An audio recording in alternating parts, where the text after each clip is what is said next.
Welcome to Feminine Roadmap Podcast. I'm your host, Gina-r-Farrar. Each week, I bring you an inspiring conversation to help you navigate the challenges and changes of midlife so that you can not only survive, but thrive in your second half. Hello, Feminine Roadmappers. It is Gina here, and today we are going to be talking about living happy every day. My guest, Wendell-Miracle, wants to help people overcome anxiety and depression and help you live a meaningful, happy life full of purpose. Wendell-Miracle is a motivational speaker, the founder of Hope Nuggets, and the best-selling author of Have a Magical Day, 7 Keys to Living Happy Every Day. Wendell, thank you so much for being on my show today. Thank you so much for having me. The pleasure is mine. So let's jump right in. Tell me a little bit about yourself and what brought you to this mission and message of helping people out of anxiety and depression into happiness. Absolutely. So my name is Wendell-Miracle. I'm a motivational speaker. And in 2012, which was about 8 years ago, after battling breast cancer for about 10 years, my mother, my best friend, she didn't make it. And at the time, I went through a downward spiral of anxiety and depression. You know, when you lose your best friend at such a young age, I was 24 at the time, it was very, very difficult. And I also lost my job. I went bankrupt, and it was just the lowest of lows. You know, you can't get any lower than that. But when you are that low, you also have nowhere to go but up. So at the time, what I did was I realized that, you know what, my mom wouldn't want me to be depressed. She'd want me to live a happy life. So I made a decision that, you know what, I'm not going out like this. So I studied principles found in God's word. I studied the lives of other successful people. And I was able to go from debt into abundance and sorrow into joy.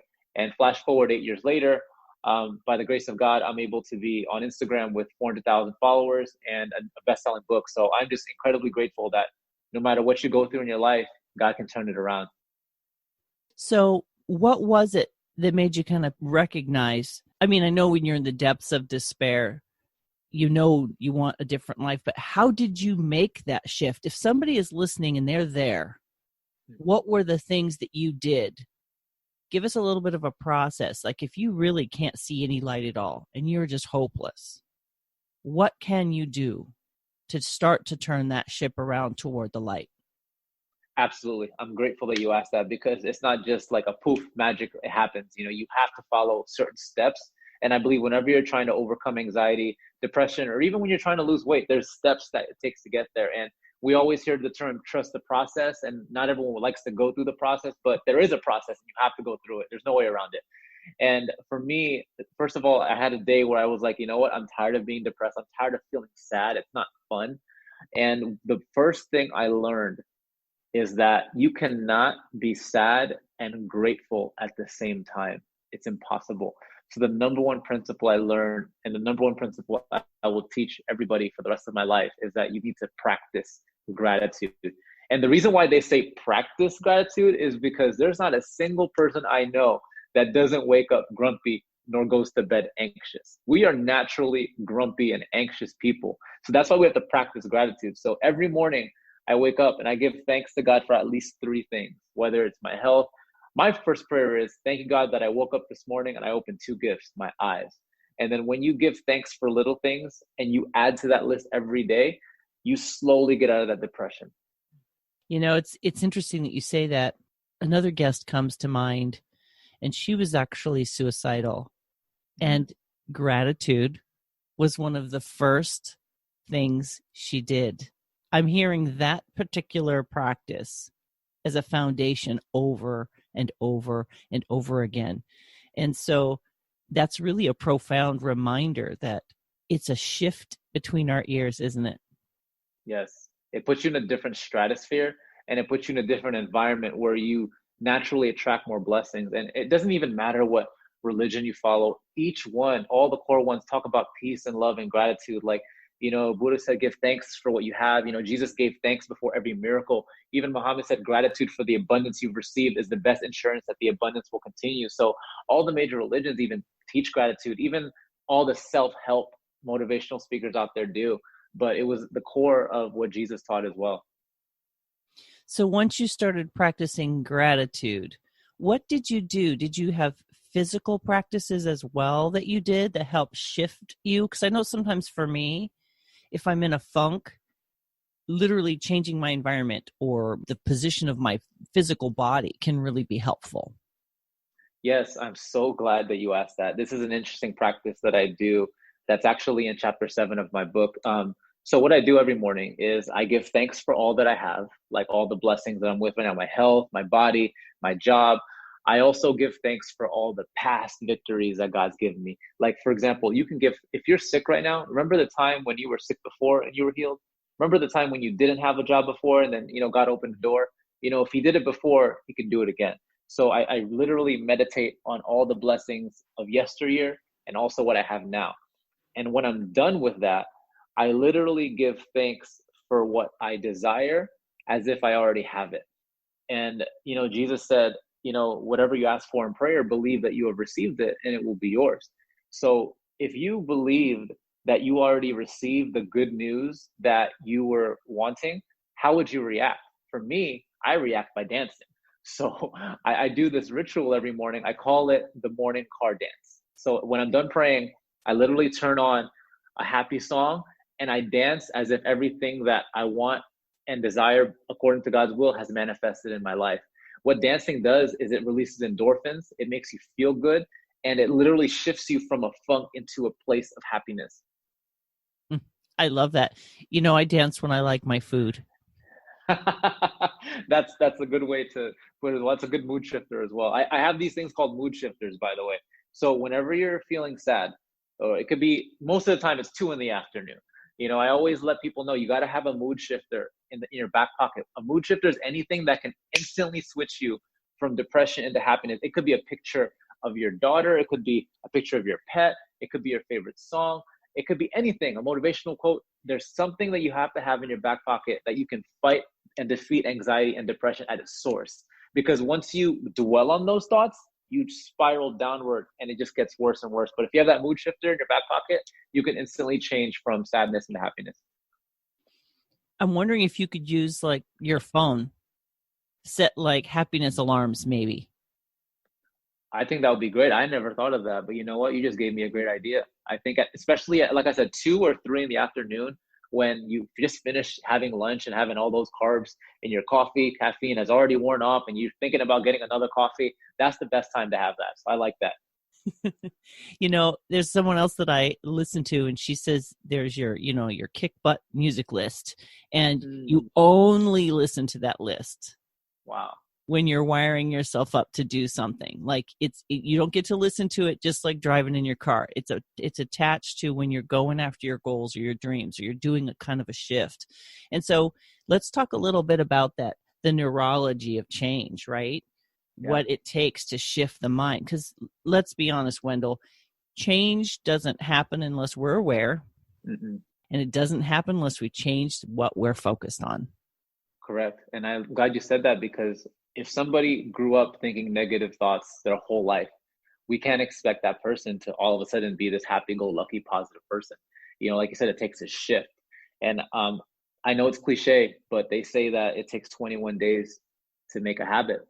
So if anybody, it could be longer for some people, shorter for some people. That's just, a number that they throw out there. But I believe that if you practice this gratitude thing I'm talking about for 21 days, it will shift your mind. What I love about it is that it's a choice. No one's telling you to complain. You're making that decision. No one's telling you to be grateful. It's our choice. We can't control what happens to us, but we can control how we respond. You were talking about the time frame of change. And there's a gal out there. Her name is Dr. Carolyn Leaf. Have you heard of her? I love her. I follow her on Instagram. She's amazing. Yeah. The neurology of change, the neurology of shifting, it really is that baby step, everyday process. It's so funny. Process used to really frustrate me. I'm like, let's get it done and move on. But there really is no way around doing and redoing these things, right? So what were some of you practiced gratitude. You watched your thoughts. You found those things that to anchor joy when you couldn't find it, right? You weren't trying to dig it up. You had it ready in your back pocket. Correct. What were some of the other practices or things that you encourage people to do to help them turn toward joy? Yes. Another thing that I wanted to mention is that progress isn't always evident. And you have to really understand that. What I mean by that is this: when you're exercising every day and you're trying to lose 50 pounds, sometimes there are days where you look exactly the same as you did when you started. And people get tempted to quit. Wouldn't it be nice if every time you did a sit-up, you'd notice your fat dropping off right after you did the sit-up? Or every time you did a squat, your glutes were getting toned? Then everybody would exercise. Can you imagine if you prayed and every time you said a prayer, God would answer right away? We'd all be praying all day, every single day. But a lot of times progress isn't evident right away. So that's what it really means to trust the process. So that's another thing. Besides practicing gratitude, you have to realize that some results will take a little bit longer than others, but you have to stick with it. Sticking with the process is more important than actually starting it. It used to impress me when people would start new projects, start diets, start exercise regimens, but that's not impressive to me anymore. What's impressive is if somebody can stick with it and stick with it till the finish line. Yes. What does a baby step look like, Wendell? If somebody's feeling like process isn't evident, what are the things that you can help them anchor some hope in when it is? We talked about this before we hit record, how it's hard to know what impact you're having, what's really happening. You kind of just have to feel, it's almost like a blind trust in some ways, right? Yeah. But there's hope. You named your Instagram Hope Nuggets, and there's a reason. Correct. Let's talk about hope, because that's the thing I think that becomes the anchor when we can't see that something's changing. Absolutely. What I love to tell people, one of the nuggets that I give is you need to celebrate your small victories, no matter how small they are. If you have a goal to lose, I know I keep talking about fitness because I have that background too, but if you have a goal to lose 50 pounds, don't celebrate till you lose the 50. Celebrate when you lose the one. Celebrate when you didn't eat that donut at midnight when you used to eat it all the time. You know what I mean? If you are going through depression, celebrate that day where you don't cry yourself to sleep. It could be something as small as that, or the fact that you're still going. That's a victory. So when you celebrate those small victories, eventually they lead to bigger and bigger victories. Yes. It's that learning to give yourself credit, right? Yeah. I think sometimes, Wendell, maybe this is something you've come across in your coaching and your speaking, is maybe a lot of the times people feel that sense of depression or hopelessness because they can't see, because we haven't developed the practice of acknowledging our progress. Correct. That because we're not there, wherever there is supposed to be, we feel like failures. Do you find that a lot? Oh, absolutely. Absolutely. We feel, when we don't see it, we automatically think it's not working. But the Bible teaches that we need to walk by faith and not by sight. If you could see it, that doesn't take any faith, but believing in the unseen is what real faith is. People say, oh, I need to see it to believe it. But what I've always been taught growing up in church is that we believe it first and then we see the evidence of it. And when you can hold on to a vision long enough in your mind throughout all the obstacles, throughout all the failures, eventually what you see up here, you're going to be able to hold it in your hand. I wish I could tell everybody that it's going to take this amount of time. But then if I told you that, if God told you that in 6 months, for single people, let me just give you this example. If God told you that you're going to meet the love of your life in 6 months, you would just spend the next 6 months getting yourself in shape, knowing that you're going to meet the love of your life and, just live your life, enjoy your singleness, because you already know that you're going to meet that person in 6 months. That wouldn't take any faith. If you knew that a month from now, you're going to get that promotion at work, you wouldn't worry or stress out. You would just be like, oh man, 30 days, I'm going to get the promotion. But it doesn't work that way. Whenever we have goals and dreams, again, there's a process and there's an uncertain timeline. And unfortunately, we don't know when that is, but that's what faith is all about. Okay. An uncertain timeline. That causes anxiety for some people, doesn't it? It does. It does. It does. And not only that, but another thing that causes anxiety is when somebody who is the same age as you or somebody you grew up with has certain things that you don't have. So that, like, for example, my God, Betty from high school, she's married with 2 kids. I can't even get a date. Or Joe, from my science classes driving a Range Rover when I'm driving a 1985 hoopty, those kinds of things kill us. And the anxiety comes from the comparison game. I believe that comparison is a thief of joy. So when we compare our lives to people, especially those who we grew up with, that we may or may not have liked in high school and middle school, that causes a lot of stress and anxiety. But we have to realize that we're running our own race, and everyone has a timeline for their lives. Let's take a minute and talk about that. Mm-hmm. That idea of what path we're on, having the faith in that path. If it's healthy, we're not doing something illegal, we're not doing something immoral, but just like living our lives on this trajectory. One of the things that comes to mind is we don't know what somebody else has suffered either. We're only seeing, we live in an Instagram world, right? Right. Where we're only seeing what people want us to see. And I think when we are in a state of anxiety, it's like it shuts off the part of our brain that logics through the reality. Yes, I really want to know who the person is that said that you need to be married by 21. Like, I really want to know that person. I want a name and a phone number. I want the name of the person who said that you need to get your college degree by 25, that you need to have your first house and your first child by at least 30. Like, who made up these rules?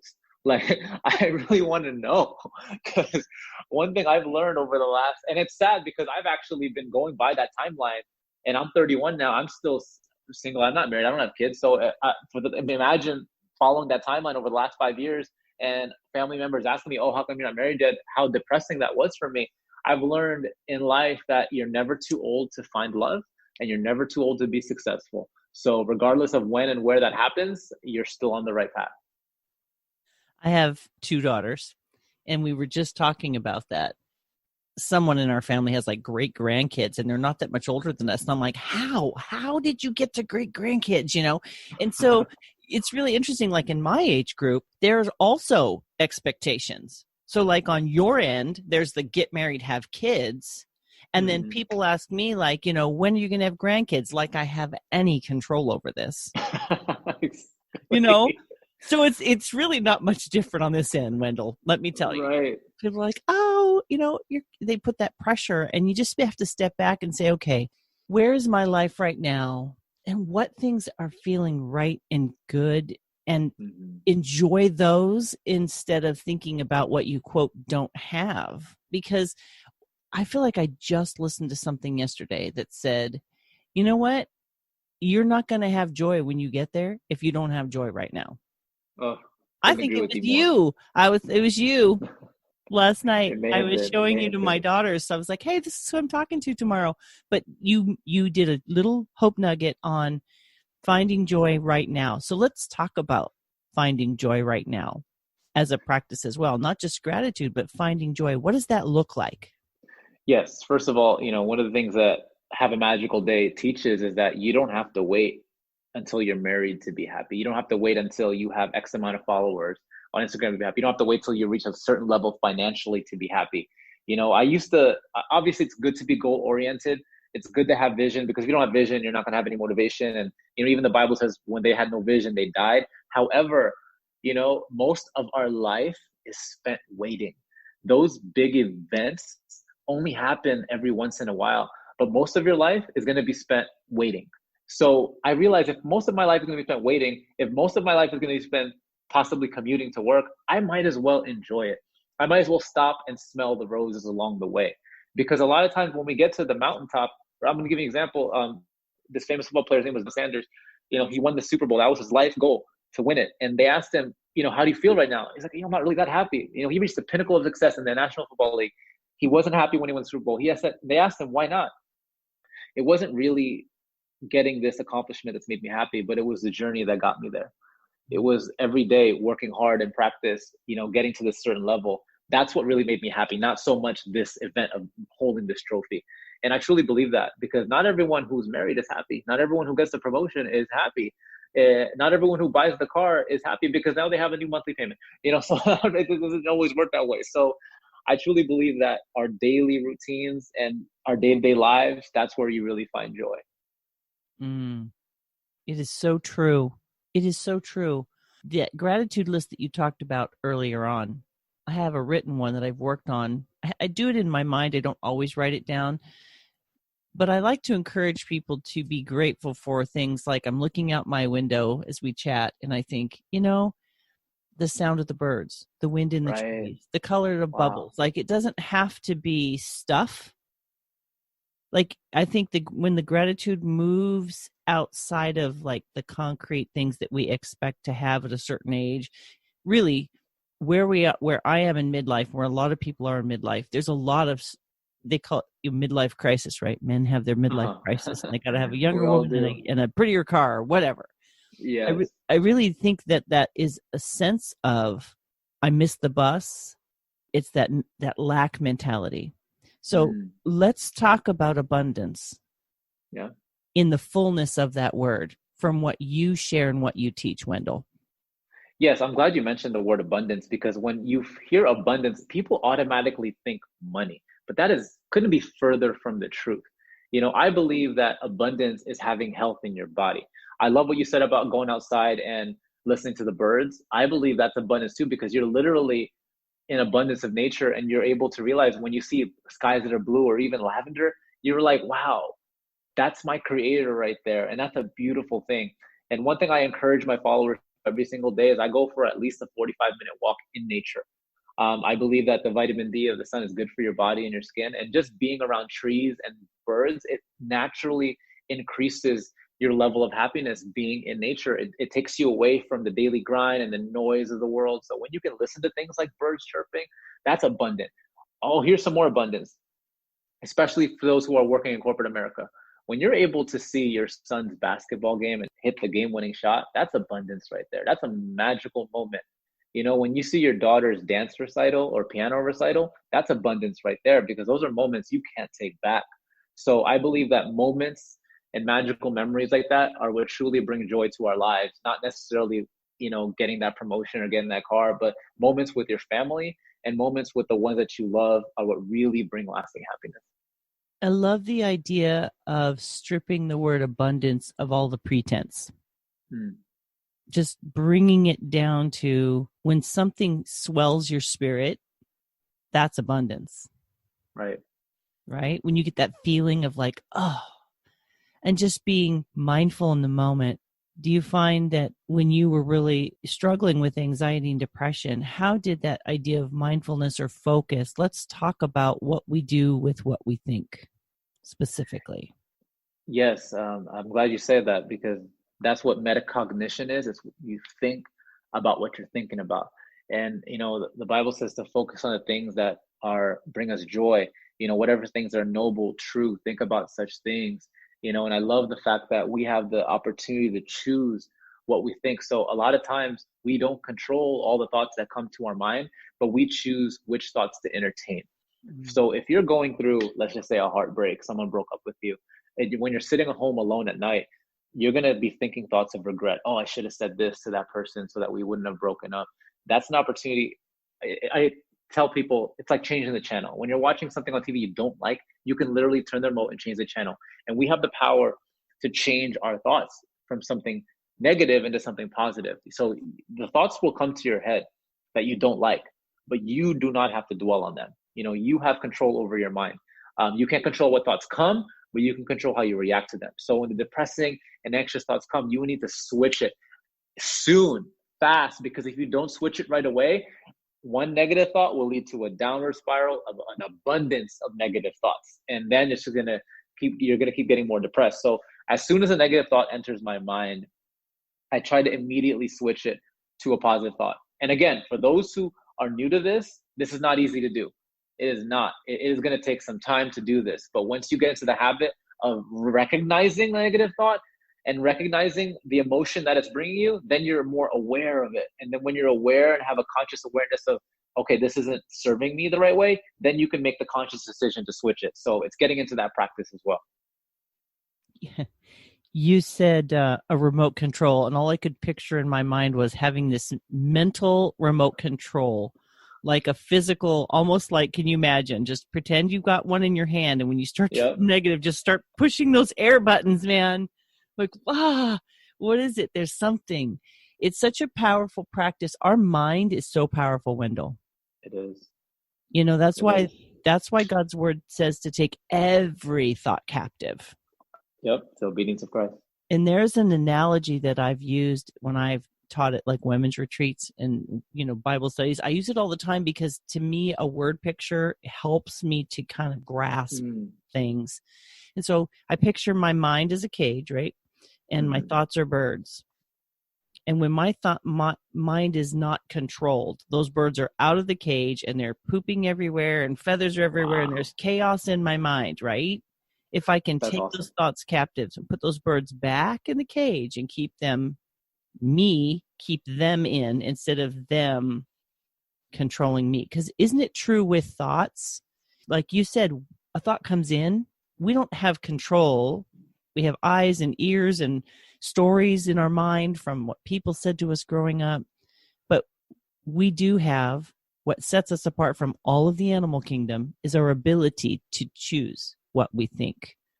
You were talking about choosing the thoughts that we entertain. And if you think about that, we do have a tendency to have pet negative thoughts, Mm. pet negative stories. Let's talk a little bit about those things that may be framing how we're seeing things. Those stories that we tell ourselves or the things we've heard growing up or whatever. Let's talk a little bit about what could be influencing us and how to become mindful of that. And maybe even how to begin to turn it a little bit like a rudder. How do we do that? Yes, so I'm going to give you a perfect example. The other day, I was just sitting at home, and then this negative wave of thoughts came to my head about some financial decisions I made when I was 21. That was 10 years ago. Like, why is my mind telling me all these mistakes I made when I was 21? It already happened. But like I said earlier, we can't control that. It's going to happen. If you went through a breakup, you're going to list in your mind all the reasons why you broke up and why you're not a good person, why you're not attractive, why that person left you. Like, these thoughts are going to come. And again, we grew up with this attitude that, oh, I need to be married at this point, or that person broke up with me because I'm not pretty enough or I'm not good enough. So these roots are inside us, and we need to cut them at the source, or else they are going to take over us. Like you said about your cage analogy, we can either control our mind or our mind controls us. So first, we need to understand that this negative thought is a lie from the pit of hell. It is not God's truth, because if it was a thought from God, it would bring you joy and happiness and peace. So the first thing we need to do is recognize where the thought came from. Like, okay, I always like to see my thoughts as like the TSA at an airport. If it walks through that turnstile and it is giving me negativity, I say, who are you and where did you come from? Because you do not belong here. You're not going to take the space of my mind. So when we have that mentality of taking them captive, like you said, they're not going to hold us, but we're going to hold that thought, and we get to steer the direction that it goes. So I believe in holding those negative thoughts captive. And then when a positive thought comes, that's what we choose to focus on. Wow, this thought is bringing me joy. This thought is bringing me happiness. And yeah, that thought comes that I'm beautiful, I'm perfect, I'm amazing. I dwell on those thoughts. But the thoughts that say I'm not good enough, you made too many mistakes, the reason why you're lonely is because of this. No, those thoughts don't serve me. So you focus on the thoughts that do serve you, not the ones that don't. Do you have any questions that you ask yourself to correct your thoughts? Like, one of my favorite questions is it true? Ooh, I love that. I love that. Just And pause and go, is that true? Because you know how we're like, oh, I'm such a loser. Oh, I've totally screwed up my life. I've screwed up my kids. I've screwed up my job or whatever. Or this can never work or whatever the thoughts are. Do you have any questions that you use to kind of help course correct your thinking? yes, I'm going to add that, by the way. Is it true? I thank you for that. One of the things that I say is, what are the benefits of this thought? What are the benefits? Because my dad taught me that, actually, because whenever I was either going to make a purchase or do something, make a major life decision, he would always ask me, well, what are the benefits? Because if there's no benefit to it, why would you make that decision? So the same thing with our thoughts. If I'm thinking these thoughts, but there's no added benefit to it, if it's not enriching my life and my soul, I have no business thinking about it. And I love what you said about, is it true? Because not everything that is a fact is true. It is a fact, that Jesus died on the cross, but it is the truth that was the greatest thing that's ever happened to humanity. So a lot of people try to twist facts and make them truth, but it's not always the case. Mm, mm. When I think about the power of our thoughts, I think about our environment. the music that we listen to, the people that we spend time with. I mean, I feel like, at least in our world, right, when you talk personal development and you're coaching people, this is normal conversation. But I don't know. Maybe it's the curse of knowledge. I assume that everyone knows that these things really matter, right, to your happiness, your joy, your peace. So when I think happiness, I'm not thinking like that fleeting feeling of happiness. I'm thinking about a state of being. Isn't that kind of what you're talking about? Absolutely. Absolutely. There's this picture that's hanging on my wall. It says that happiness is not something you can buy. It's a choice you can choose every day. And I truly believe that, because like we mentioned earlier, we can't wait until these things happen for us to feel happy. You can make a decision when you wake up. The psalmist David said it best: "This is the day that the Lord has made. I will rejoice and I will be glad in it." He didn't say, "I will rejoice when I get married." He didn't say, "I'll rejoice when I get promoted." He said, "I will rejoice and be glad in it." And I believe that at the time when he said that, he was, he's being chased around, and someone was trying to kill him. So it's like, this guy is rejoicing and be glad in it when his life is in danger. So and most of us, our lives aren't in danger, but we can choose to be happy even in the midst of our circumstances. Even Paul said when he was in prison, rejoice. Again, I say rejoice, and that was when he was in prison. And he wrote most of the New Testament. So if this guy who's being chased by a killer can be happy, and this guy is in prison can be happy, what excuse do we have? Isn't that powerful to really think about, Wendell, that it's a choice? Yeah. We feel so enslaved by these things. And in some instances, we are enslaved because we're choosing it. And that's where the personal responsibility piece comes in. Yes. When we cause our own suffering. Yeah. Now, what do we do, and what do you encourage people to do when they really are in a circumstance like your mother battling cancer for 10 years and losing your mother? That's a real grief journey. How do you grieve and find joy at the same time? Does that happen, or is it a destination? Yes, I'm glad you asked that. So first of all, whenever you do go through some tragedy in your life, whether it's an accident, losing a loved one, even a breakup, first of all, I always tell people, feel the feelings of sadness.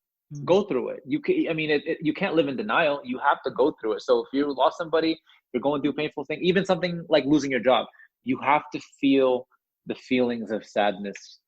I do that, and I tell people that, because then you'll appreciate joy later. That's number one. So you can't bypass that. So feel those feelings, cry, do whatever you need to do.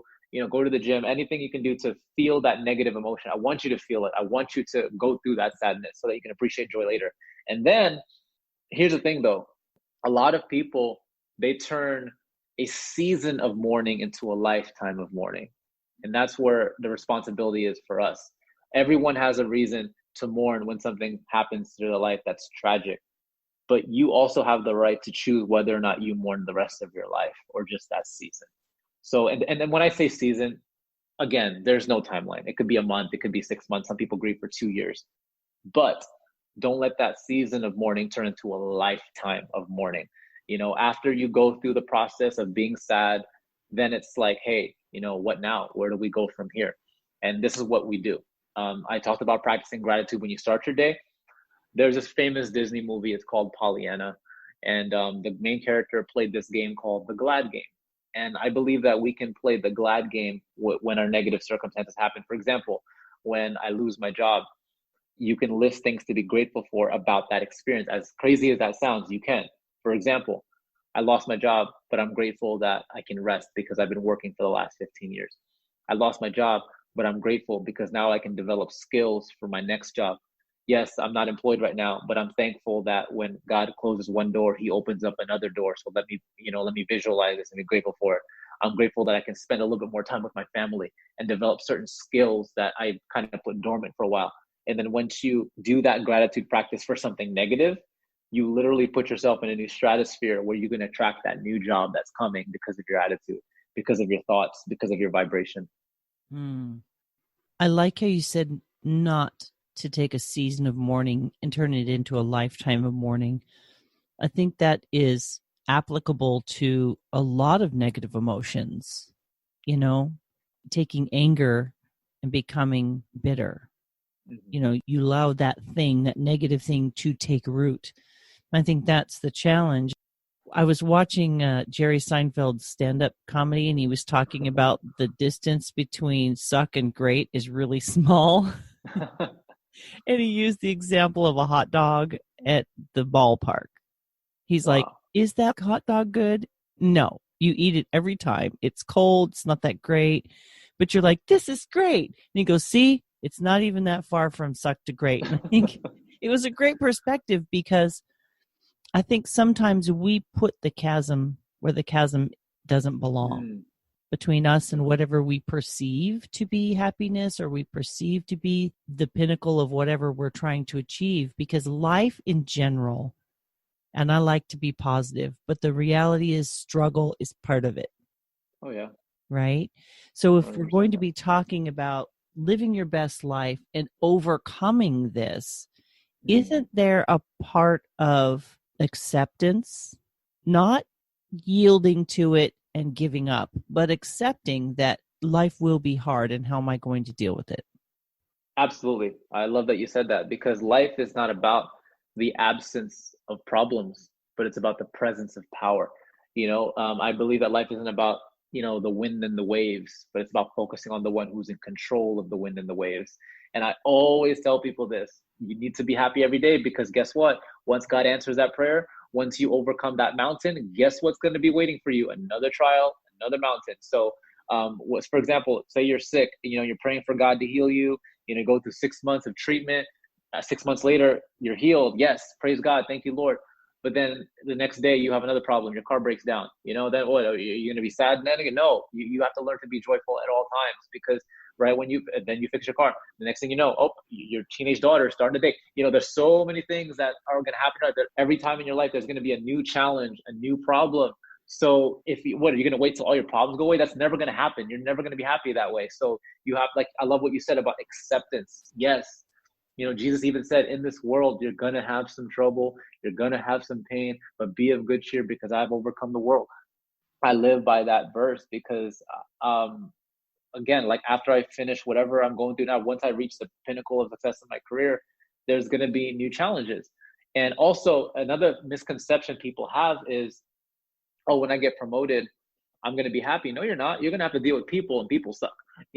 People are waiting for that new car. Really? Are you ready for that new monthly payment? Oh, I have an apartment. Now I want a house. Are you going to be ready to clean that house? So I'm not saying that these things are bad. No, I want you to achieve them, but you also have to understand that there's going to be new challenges when you do reach those things. That is one of those truths that I hear over and over again as well. It's like life is one giant mountain range. Right? There's foothills, there's hills, there's little mini mountains, there's those Mount Everests. But as soon as you get to the top of any mountain range, what happens when you look around? Yeah. They're just more mountains. Yep. Right? You don't get to just go straight down to flat land. There's this struggle. But wouldn't you agree, Wendell, that the struggle is actually good for us? Oh, 100%. The struggle is what defines our character. The struggle is what makes us appreciate the blessings. And another struggle that everybody has, and I'm going to mention this right now, is that we're always going to be attacked with fear. It's people think that it's a bad thing, but it's actually a beautiful thing. Let me give you an example. When you only have $20 in your name, you are going to be fearful of how you're going to make that $20 last to your next paycheck. When you have $20,000 in your account, you're going to be fearful of how you're going to make this money last. So whether you're broke or rich, there's going to be some fear. When you finally do get married, you're going to be afraid of how you're going to make that marriage work. When you start a business, or when you go venture off and you step out of the boat, you're going to be fearful. So no matter what, you're going to deal with certain struggles, whether it's fear, anxiety, or worry. It's going to be there, but it's not meant to destroy you. It's meant to actually assist you. As I'm processing our conversation on the whole, I just keep thinking about the fact that there's this mental process of awareness, a certain level of acceptance, and this determination to dance with reality, not avoid it, not try to overcome it and think it'll never happen again. And I think that's where the process that we talked about earlier is challenging for my personality, is I want to be I did that. I fought through it. I'm done. And when you realize, dang it, there's another lesson. Have you heard that example of the spiral? When you're going through something and you're processing your anxiety or your pain or your grief, there's cycles to it. We go around and we go around and we go around. And if we're digging into the process, right, of moving from sadness to happiness, from grief to joy, it's like a gradient of emotion. We don't go from grief to joy. We go from deep grief to there was a little light today. And so I think that process and guarding our hearts so that we recognize this is going to come around again, maybe in a different shade, right?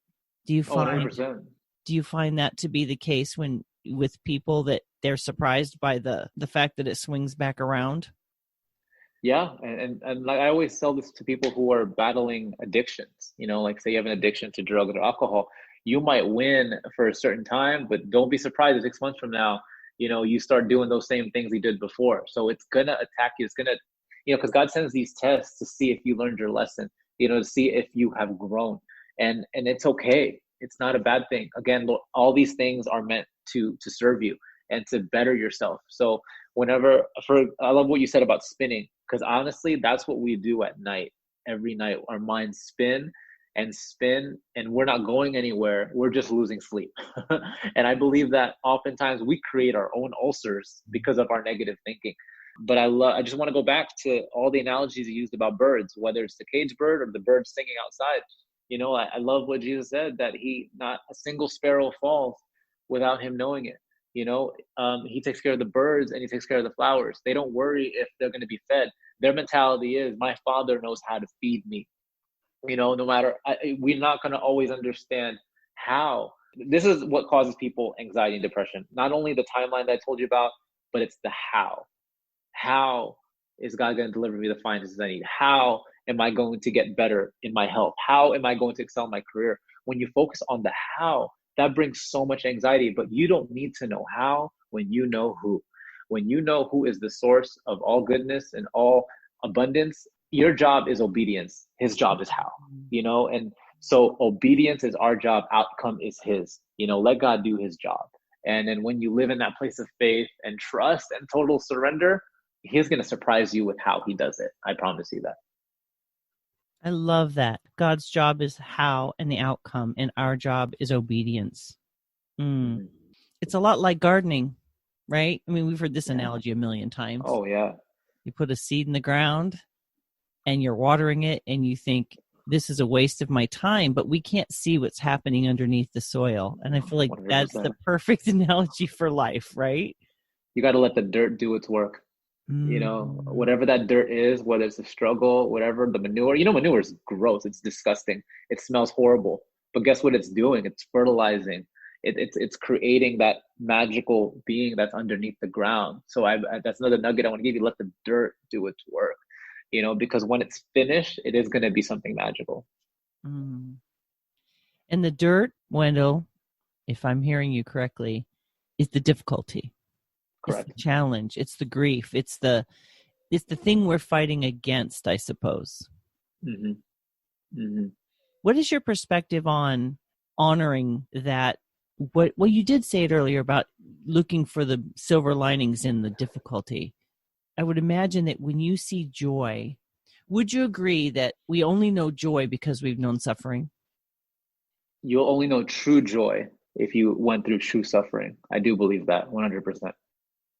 That's one of those, what would you call it? It's like a dichotomy, Yeah. I think humanly we want comfort and we want to get there quick.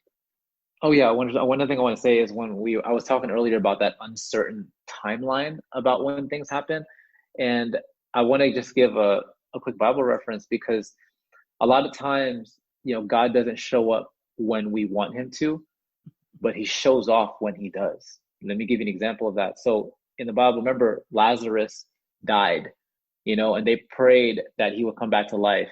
3 days later, Jesus still hasn't showed up to heal him, and then he ends up dying. He comes out on the fourth day, And then the two ladies were like, where were you? He died. But then he ended up healing Lazarus and he came back to life. Sometimes we pray for a healing, but God wants to give us a resurrection. We know him as healer, but sometimes he wants to show you a revelation of who he truly is, which is a resurrector. So even your dead dreams can come back to life. And even if you think God is late, he's really not. He's actually right on time. He uses what's called a divine delay to test your faith, to test your trust. You don't tell me you have faith when you envision something and it happens exactly the way you wanted to, when you wanted to. Tell me you have faith when you envision something, it doesn't happen on the timeline, all hell breaks loose, and you're still believing for that thing to manifest. That's real faith. I love that. Sometimes we pray for healing, but God wants to give us a resurrection. It's having faith in something outside of ourselves. I think we're in a society where we do pull ourselves up by our bootstraps.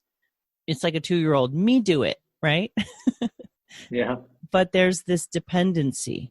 There's a relationship with our pain. There's a relationship with our grief. There's a relationship with our anxiety. And then if you're a person of faith, there's your relationship with God. And it's finding your place in that and committing to, right? Committing to the faith that God is doing something and almost embracing. I don't think you can heal until you've really faced and embraced what it is you've experienced. I've always said when you don't talk about something, when you shove it down, it increases the shame, it increases the suffering. Right. It has to be brought out. It has to be faced like a foe almost. Yeah. I believe that, again, you can't control the wind and the waves, but you can control your focus. I want to tell that to people right now who are listening to this. You can't control all the problems that happen in your life, but you can choose what you focus on, because you can have two people who are going through the same exact trial, but one is going through it with focus and joy. The other one's going through it with sadness and sorrow. The reason why is because the person who is facing it with joy is realizing, hey, there is a light in the tunnel. There's no situation that God can't turn around. This is meant to promote me, not destroy me. But the person who is having a down in the dumps attitude is saying nothing good ever happens to me. This is the end of my life. They're going through the same thing, but they each have an opportunity as to where they go from there. And we have that choice too. So when we choose to focus on the fact that, wow, there's a reason for this, there's a purpose to my pain, and that's for God to take my pain and turn it into my power. Because think about this, if you're going through cancer right now and God heals you, guess what? You have the opportunity to encourage cancer patients for the rest of your life because you overcame it. If you are going through a bankruptcy and you all of a sudden get promoted and now you're living in abundance financially, you get to teach people, hey, you don't really need to buy that car. You can't afford it because I went through it. And I don't want you to go through the same pain I went through. So let's not be stupid here and buy stuff just to impress people that don't even like you and you don't even like. So let's make better choices here. So I believe that everything that we go through isn't for us. It's for the future generations to come.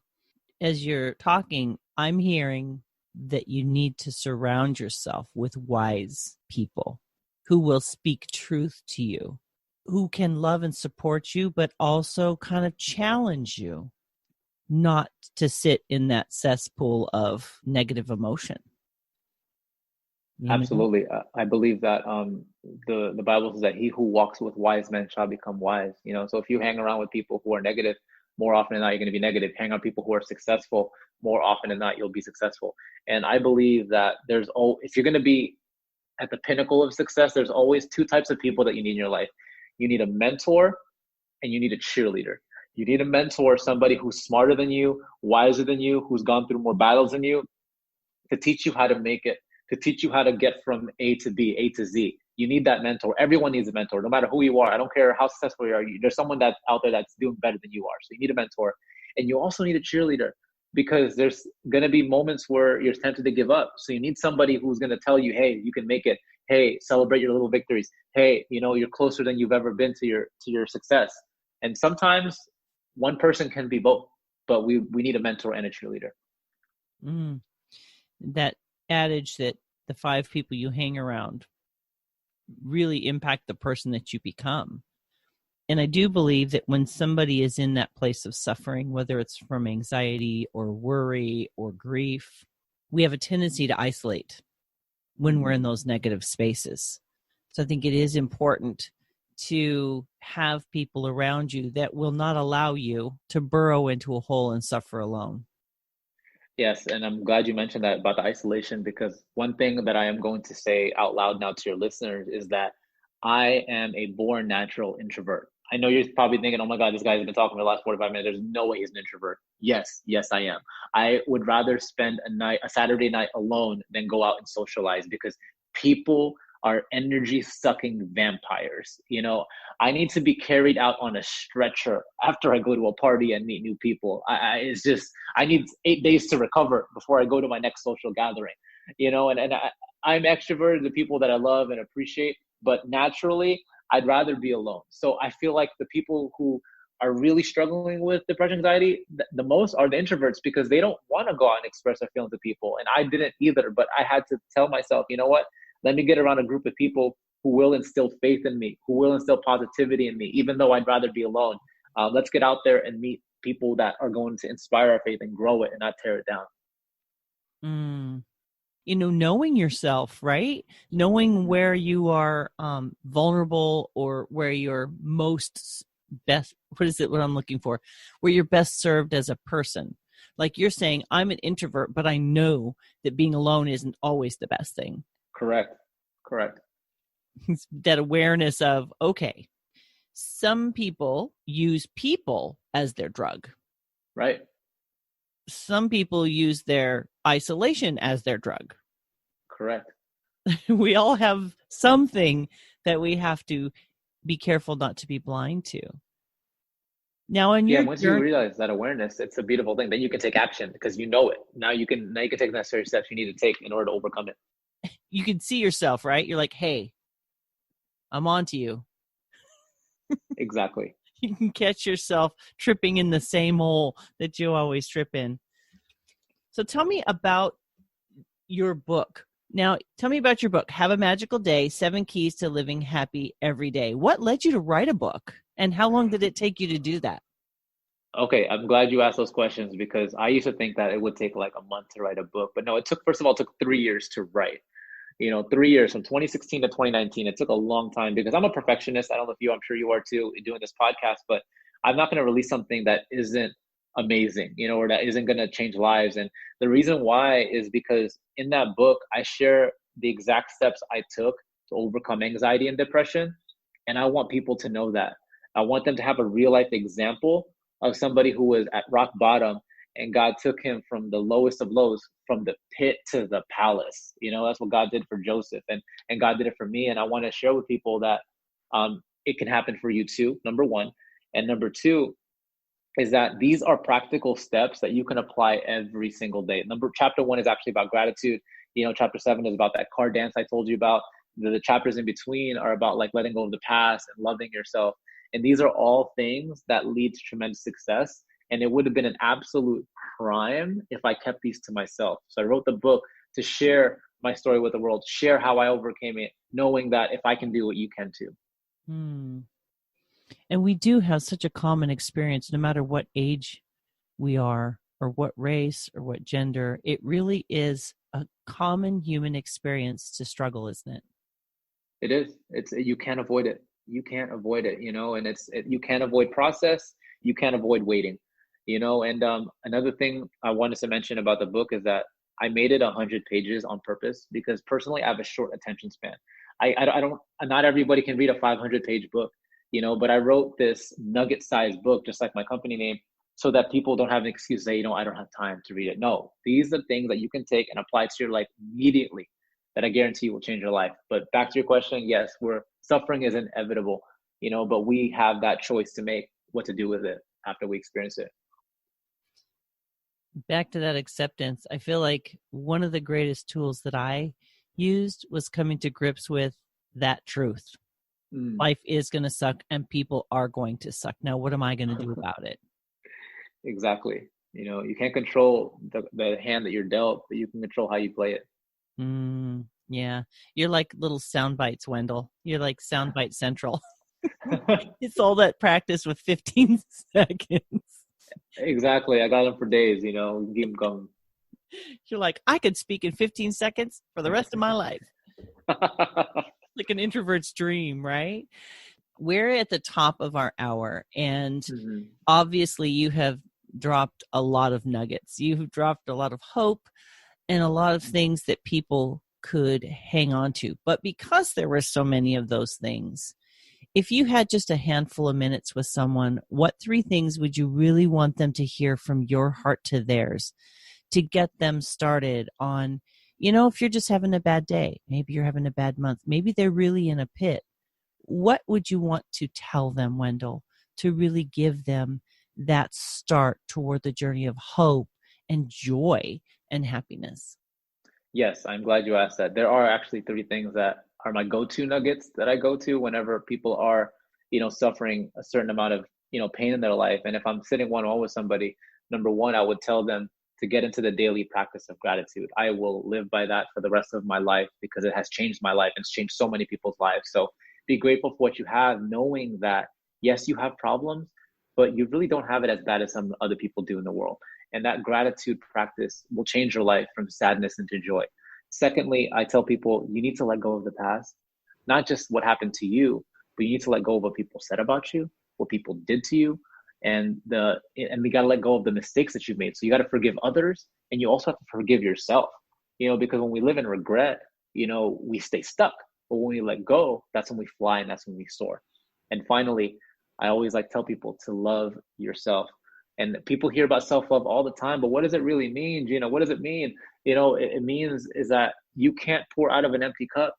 You can't love others unless you first love yourself and love every single thing about you. A lot of people say, I wish I had a better nose. I wish God made me taller. I wish I wasn't this race. I wish I was this, that. No. Be grateful for, the exact person who God made you to be. Be thankful for every single part of your physical body, your lips, your hair, your nose, your legs, your arms, every single thing about yourself. Love it, enjoy it, and also part of loving yourself is taking care of yourself. Get your 8 hours of sleep a day, take care of your body, exercise at least 3 times per week. Don't drink 7 cups of coffee a day. It's not good for you. You can drink a cup of black coffee, but not 7. And truly take care of yourself. When you do, then you can pour out into the world. And when you fall in love with you, the rest of the world will fall in love with you too. I love that. Daily gratitude, let go and forgive, love and take care of yourself every day. Every day. Every day. No one and dones. Dang it. I kind of wish life sometimes was much more simple, but I'm so grateful for people like you, Wendell, who step up in the world and open their hearts and they say, you're right, it sucks. This sucked for me. And you took that grief and you took that pain and you turned it into something that's a movement in the world. And it's impacting and encouraging people. You didn't stay stuck. Now, not everyone is going to have that kind of global impact. But you and I said if one person, right? One person is impacted because you chose to be honest. So, Wendell, I really honor you for taking something so personal and so painful and sharing it with the world and taking that passion to a degree where hundreds of thousands of people are being impacted by your pain and your suffering and your journey. I just want to thank you. Thank you so much for being brave and doing the hard things so that people can find hope. Thank you so much. The pleasure is mine. And I'm grateful for all that I've gone through, the good, the bad, the ups and the downs. It all served a purpose and it all creates us to be who we are today. The beauty from ashes, right? Mm-hmm. Pain and the power. Pain and the power. Well, Wendell, again, thank you so much for being on my show today and for sharing the light that just exudes. I wish people could see you. The light just kind of flows out of you. So thank you so much for sharing that with me. Thank you for having me. Have a wonderful, wonderful day. My pleasure. Today, my friends, I've been speaking with Wendell-Miracle. He is a motivational speaker, the founder of Hope Nuggets, and the best-selling author of Have a Magical Day, 7 Keys to Living a Happy Every Day. If you head on over to www.feminineroadmap.com/episode 171, I will have links to Wendell, his website, his book, and his Instagram. Hope Nuggets. That's all you have to remember when you think of Wendell. And while you're there, please leave your name and email address. I send out periodic emails, and I do have a gift for you. Friends, thank you so much for joining us today. And I do want to encourage you to take these words to heart and to share them with one person, just one. Share this podcast with one person. Share Wendell's Instagram Hope Nuggets with one person. If each one of us just tells one person this message of hope, this message of joy, we can change the world one person at a time. We don't have to be famous. We don't have to have hundreds of thousands of followers. We just need to be faithful to share the light with one person. So this week, share this episode with someone. Shine the light. Point them to Wendell, his book, his website, his Instagram, short little nuggets of encouragement that they can listen to. That could be the thing in their back pocket. Having a rough day? Use Instagram for good, my friends. Thank you so much for listening. We look forward to sharing more inspiration with you in the weeks to come. Take care. Bye-bye.